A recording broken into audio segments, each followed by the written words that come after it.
Class 5 page number 83। এখানে দেখো বলেছে ভগ্নাংশকে লঘিষ্ঠ আকারে প্রকাশ করে। আমি লিখেছি 16/20। এটাকে কিভাবে লঘিষ্ঠ আকারে প্রকাশ করব? লঘিষ্ঠ আকারে প্রকাশ করা মানে কাটাকাটি করা, যেটাকে এক কথায় তোমরা বলতে পারো ভাগ। আমরা জানি এককের ঘরে 2, 4, 6, 8, 0 থাকলে সেটা সবসময় 2 দ্বারা বিভাজ্য। এখানে দেখো এককের ঘরে 6 আছে, এখানে 0 আছে, তাহলে এটা ডেফিনেটলি 2 দ্বারা বিভাজ্য হবে, মানে 2 এর ঘরে নামতা পড়লে আমরা এটাকে পাবো। আসো দেখে নিই। দেখো আমি 2 দিয়ে ভাগ করেছি, 2 দিয়ে 16কে ভাগ করলে 8 হয়, আর 20কে 2 দিয়ে ভাগ করলে 10 হয়। এই যে 8/10 হয়েছে, এটাকেও আবার 2 দ্বারা ভাগ করা যায়। 2 দ্বারা ভাগ করলে কত হচ্ছে? এখানে 4 হচ্ছে, এখানে 5 হচ্ছে। এই 4 2 এর ঘরে নামতা পড়লে 4 আসছে, কিন্তু 5 আসছে না, তার মানে এটা আর কাটাকাটি যাবে না বা ভাগ করা যাবে না। তাহলে আমরা কি বুঝলাম? 16/20 এর লঘিষ্ঠ আকার সমান 4/5। এখানে প্রথমে একবার 2 দিয়ে ভাগ করেছি, এখানে দ্বিতীয়বার আবার 2 দিয়ে ভাগ করেছি, তাহলে এই 2 বারে 2 গুণ 2 যদি করি তাহলে 4 হচ্ছে। তাহলে আমরা 2 দিয়ে 2 বার করে না করে আমরা একবারে 4 এর ঘরে নামতা পড়লে দেখো 4 × 4 = 16, 4 × 5 = 20 পাই, অর্থাৎ 4/5 আমরা একবারেই কিন্তু পেয়ে যাচ্ছি, আমাদের বারবার 2 দিয়ে ভাগ করা লাগছে না। তার মানে কি বুঝলাম? ওপরে যেটাকে দিয়ে আমরা ভাগ করব সেই সেম সংখ্যা দিয়ে নিচেকে ভাগ করতে হবে, বা ওপরে যেটাকে দিয়ে আমরা গুণ করব সেই সেম সংখ্যা দিয়েই আমাদের নিচেরটাকেও গুণ করতে হবে। যেমন দেখো 16কে 2 দিয়ে ভাগ করেছি, উপরে 2 দিয়ে ভাগ করেছি, মানে নিচেও 2 দিয়ে ভাগ করেছি। এখানে 4 দিয়ে ভাগ করেছি, উপরে 4 দিয়ে ভাগ করেছি, মানে নিচেও 4 দিয়ে ভাগ করেছি। সেম তেমনি উল্টেও বলতে হবে, নিচে যে সংখ্যা দিয়ে গুণ হবে, মানে হরকে যে সংখ্যা দ্বারা গুণ হবে লবকেও সেই সংখ্যা দ্বারা গুণ করতে হবে। তোমরা জানো তো ওপরে যে সংখ্যাটা থাকে তাকে লব বলে, আর নিচে যে সংখ্যাটা থাকে তাকে হর বলে। তো তোমাদের আরও ক্লিয়ার করে দিই, দেখো 2/3 আমি মনে মনে ধরছি, তো 2কে যদি 2 দিয়ে গুণ করি তাহলে 3কেও আমি 2 দিয়ে গুণ করব। তাহলে 2কে 2 দিয়ে গুণ করলে 2 × 2 = 4, 3 × 2 = 6। আবার 2/3 একে আবার 3 দিয়ে যদি গুণ করি, লবকে 3 দিয়ে গুণ করলে হরকেও আমাকে 3 দিয়ে গুণ করতে হবে, তাহলে 3 × 2 = 6, 3 × 3 = 9। এইভাবে 2/3কে আবার 2 দিয়ে গুণ করলাম, 3 দিয়ে গুণ করলাম, এবার 4 দিয়ে গুণ করব। তাহলে হরকে যদি 4 দিয়ে গুণ করি তো হরকে যদি 4 দিয়ে গুণ করি, 3 হচ্ছে হর, তাহলে লবকেও আমাকে 4 দিয়ে গুণ করতে হবে, তাহলে 4 × 2 = 8, 3 × 4 = 12। তেমনি যদি আবার 5 দিয়ে গুণ করি তাহলে 2কে 5 দিয়ে গুণ করতে হচ্ছে, 3কেও 5 দিয়ে গুণ করতে হচ্ছে, তাহলে 5 × 2 = 10, 3 × 5 = 15। অতএব মোদ্দা কথা যেটা হলো সেটা হচ্ছে লবকে যে সংখ্যা দ্বারা আমরা গুণ করব হরকেও সেই সংখ্যা দ্বারা গুণ করব। এটাকে লব বলে, এটাকে হর বলে। তাহলে 2 হচ্ছে লব, 3 হচ্ছে হর। 2কে যদি আমরা 4 দিয়ে গুণ করি তো 3কেও আমাকে 4 দিয়ে গুণ করতে হবে। আমি ধরে নিতে পারি তোমরা এই বিষয়টুকু, যেটুকু আমি বলেছি এই বিষয়টুকু তোমরা কনসেপ্টে ক্লিয়ার হয়েছে। তাহলে আমি 83 পেজে ক্লাস 5-এর অঙ্ক শুরু করব। প্রথম যে ক দাগের অঙ্কটা আছে ওইটা বইতে করা আছে, 2/5। এটা লব, এটা হর। তা 2/5 আছে, 2কে যদি 2 দিয়ে গুণ করি তাহলে 5কেও 2 দিয়ে গুণ করতে হবে।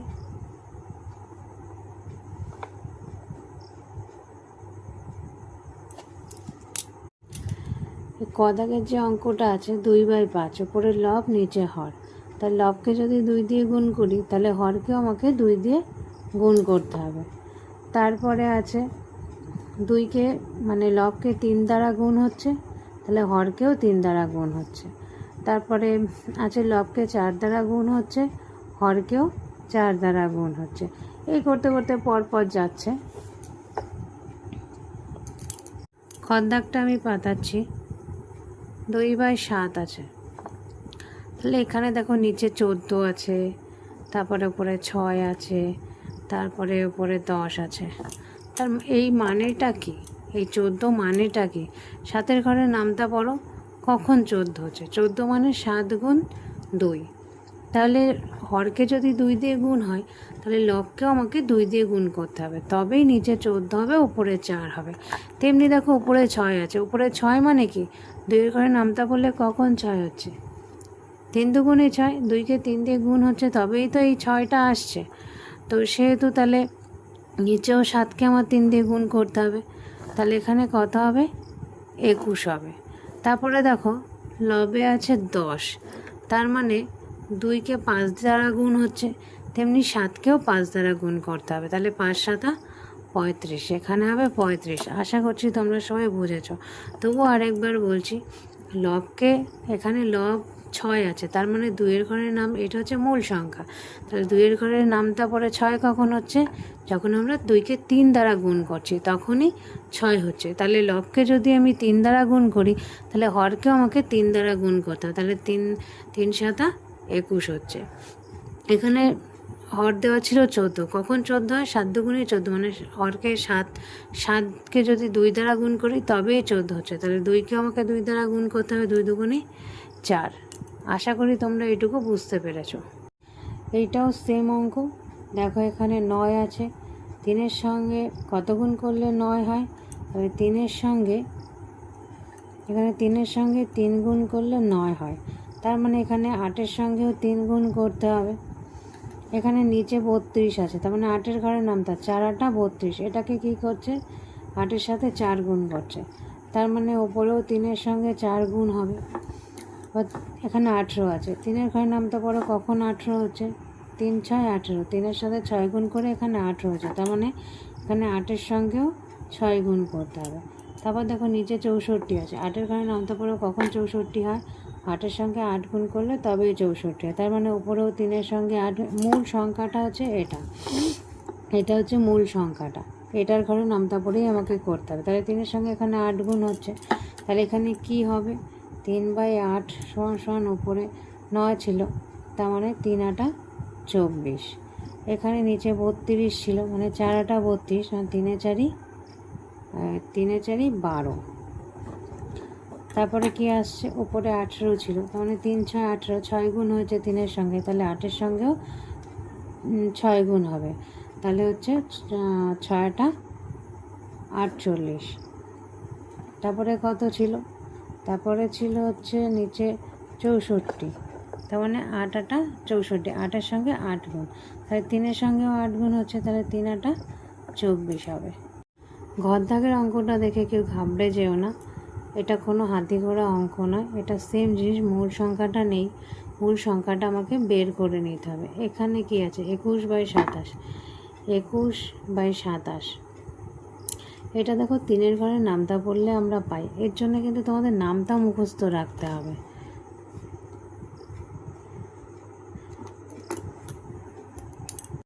এইভাবেই হয়েছে 7/9। তাহলে দেখো 7-এর সঙ্গে 3 গুণ করলে 21 হচ্ছে, আবার 9-এর সঙ্গে 3 গুণ করলে 27 হচ্ছে, আবার 7-এর সঙ্গে কত গুণ করলে 28 হয়? 4 7 28, 4 গুণ হচ্ছে, 28 মানে 7 গুণ 4, তাহলে এখানেও কি হবে? 9 গুণ 4, 4 9 36। এখানে নিচে হর আছে 54, 9-এর ঘরে নামতা পড়ো, 6 9 54, মানে 6 গুণ হচ্ছে, তাহলে এখানেও 7-এর সঙ্গে 6 গুণ হবে, 6 7 42 হবে। এখানে দেখো উপরে 56 আছে, 7-এর ঘরের নামতা পড়ো, কখন 56 হয়? 7 8 56, মানে 8 গুণ হচ্ছে, এখানে 7-এর সঙ্গে 8 গুণ হচ্ছে, তার মানে এখানে 9-এর সঙ্গেও 8 গুণ হবে, 8 9 72। আশা করি তোমরা এই অবধি বুঝতে পেরেছ। এই অঙ্কটাও ঠিক ঘ দাগের অঙ্কর মতো।